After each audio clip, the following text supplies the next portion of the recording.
Misha fake video కేసులో ఢిల్లీ పోలీసులు దూకుడు పెంచారు. ఈ కేసులో భాగంగా తెలంగాణ సీఎం రేవంత్ రెడ్డితో పాటు పలువురికి సమన్లు జారీ చేశారు. ఇదే విషయానికి సంబంధించి మరింత సమాచారం గాంధీ భవన్ నుంచి సిద్ధార్థ్ లైవ్ లో అందిస్తారు. సిద్ధార్థ్. Thank you. కాసేపటి క్రితం ఢిల్లీ నుంచి కొంతమంది ఇన్వెస్టిగేషన్ ఆఫీసర్లు వచ్చారు.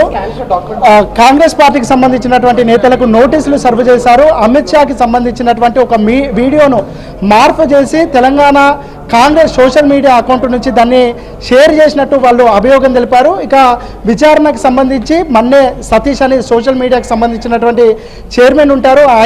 ఆయనతో పాటు మరొక ముగ్గురికి నోటీసులు సర్వ్ చేసినట్టు తెలుస్తూ ఉంది. ఇక దేశవ్యాప్తంగా ఈరోజు 10 మందికి నోటీసులు సర్వ్ చేశారు. దాంట్లో భాగంగా తెలంగాణకు సంబంధించిన 4కి నోటీసులు సర్వ్ చేశారు. ఈ నోటీసులు అందుకున్నటువంటి కాంగ్రెస్ పార్టీ నేతలు ప్రస్తుతం మనతో ఉన్నారు. వాళ్ళతో మాట్లాడుతాం. ఏంటి, ఢిల్లీ నుంచి కొంతమంది ఇన్వెస్టిగేషన్ ఆఫీసర్లు వచ్చారు కాంగ్రెస్ పార్టీకి సంబంధించినటువంటి నేతలకు. అందులో సీఎం రేవంత్ రెడ్డికి కూడా నోటీసులు అందించినట్టు వార్తలు వస్తున్నాయి. అసలు ఎవరికి నోటీసులు ఇచ్చారు, ఏమని నోటీసులు ఇచ్చారు, ఏంటి? ముందుగా అసలు ముఖ్యమంత్రి రేవంత్ రెడ్డి గారికి నోటీసులు వచ్చినాయి అనేటటువంటిది పూర్తిగా అవాస్తవం. కొన్ని మీడియా ఛానల్ అత్యుత్సాహం ప్రదర్శించి మరి వాళ్ళు వేసినటువంటిదే తప్ప అట్లాంటిది ఏమీ కూడా జరగలేదు. ఇట్లాంటి ముఖ్యమంత్రి గారి పైన చేస్తున్నటువంటి దుష్ప్రచారాలని కాంగ్రెస్ పార్టీ కూడా చట్టపరంగానే ఆ ఛానల్ ఎదుర్కోవాల్సి వస్తుందని చెప్పి మేము హెచ్చరిస్తా ఉన్నాం. అయితే తెలంగాణ కాంగ్రెస్కి సంబంధించినటువంటి సోషల్ మీడియాలో ఒక 4కి ఈ యొక్క నోటీసులు రావడం జరిగింది. ఆ 4 సతీష్ మన్నే అని, తర్వాత నవీన్ అని, తర్వాత శివకుమార్ అని, తర్వాత ఆస్మా అని, ఇది ఒక్కొక్క దాని లెక్క.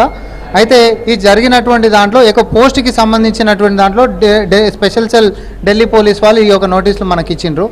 ఇచ్చి వాళ్ళు వివరణ అడుగుతున్నారు. ఈ వివరణని 1 తారీఖు 1 మే ఏది లేబర్ హాలిడే ఉంటుంది కదా, ఆ రోజు పొద్దున 10:30కి రూమ్ నెంబర్ 302 అంటే Dwarka sector special cell Delhi police వాళ్ళకి జవాబు చెప్పాల్సింది, ఎక్స్ప్లెనేషన్ ఇవ్వాల్సిందిగా వాళ్ళు వచ్చి నోటీస్ సర్వ్ చేసిపోయారు. కాంగ్రెస్ పార్టీ వాంటెడ్లీ అమిత్ షాని డిఫేమ్ చేయడానికి, బీజేపీ ప్రతిష్టను దిగజార్చడానికి కాంగ్రెస్ పార్టీ వార్ రూమ్ను పెట్టి ఆ వార్ రూమ్లో ఫేక్ వీడియోలు, మార్ఫుడ్ వీడియోలు తయారు చేసి జనాల్లోకి వదులుతున్నారని వాళ్ళు చేస్తున్నటువంటి అభియోగం. ఇప్పుడు ఈ పేపర్లో అట్లాంటిది ఏం లేదు.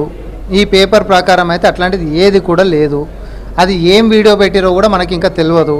అది డాక్టర్డ్ వీడియో అనేటటువంటిది ఒక ఆరోపణ మనం వింటున్నాం. అది ఏం డాక్టర్డ్ వీడియో, దానివల్ల అయ్యేది ఏముంది, ఇంకోటి ఏముంది. కానీ ఒకటి మాత్రం నేను చెప్తా, ఈరోజు కాంగ్రెస్ పార్టీ బీజేపీ యొక్క ఎత్తుగడలని, రాజ్యాంగాన్ని కొల్లగొట్టేసి రిజర్వేషన్స్ని తొలగించేటటువంటి కుట్రలని చేస్తున్నటువంటి దాన్ని ప్రజల్లో చైతన్యం చేస్తున్నటువంటిది దృష్టిలో పెట్టుకొని ఇక్కడ ఢిల్లీకి పోలీసులను రప్పించేది బెదిరించే ప్రయత్నాలు చేస్తున్నట్టు. కానీ చట్టం తన పని తాను చేసుకుంటూ పోతుంది. ఎందుకంటే సోషల్ మీడియాలో పొలిటికల్ పార్టీస్ మధ్యలో ఇట్లాంటి కొన్ని లక్షల నోటీసులు ఎక్స్చేంజ్ అవుతూ ఉంటాయి.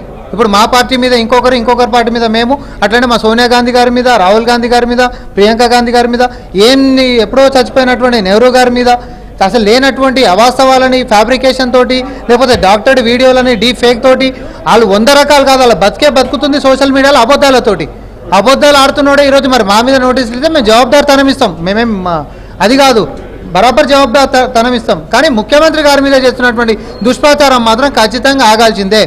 ఇది కాంగ్రెస్ పార్టీకి సంబంధించినటువంటి సోషల్ మీడియా ఇన్ఛార్జ్ మన్నె సతీష్తో పాటు మరో 3కి నోటీసులు ఇచ్చారు తప్ప రేవంత్ రెడ్డికి, సీఎంకి, పీసీసీ చీఫ్ రేవంత్ రెడ్డికి ఎక్కడ నోటీసులు ఇవ్వలేదని కాంగ్రెస్ పార్టీకి సంబంధించినటువంటి నేతలు చెప్తా ఉన్నారు. ఇక మే 1న వాళ్ళు విచారణకు హాజరు కావాలి. వీళ్ళ దగ్గర ఉన్నటువంటి ఇన్ఫర్మేషన్ని షేర్ చేయాల్సిందిగా ఇన్వెస్టిగేషన్ ఆఫీసర్లు కోరినట్టు, దానికి ఖచ్చితంగా సహకరిస్తామని కాంగ్రెస్ పార్టీకి సంబంధించిన నేతలు చెప్తా ఉన్నారు.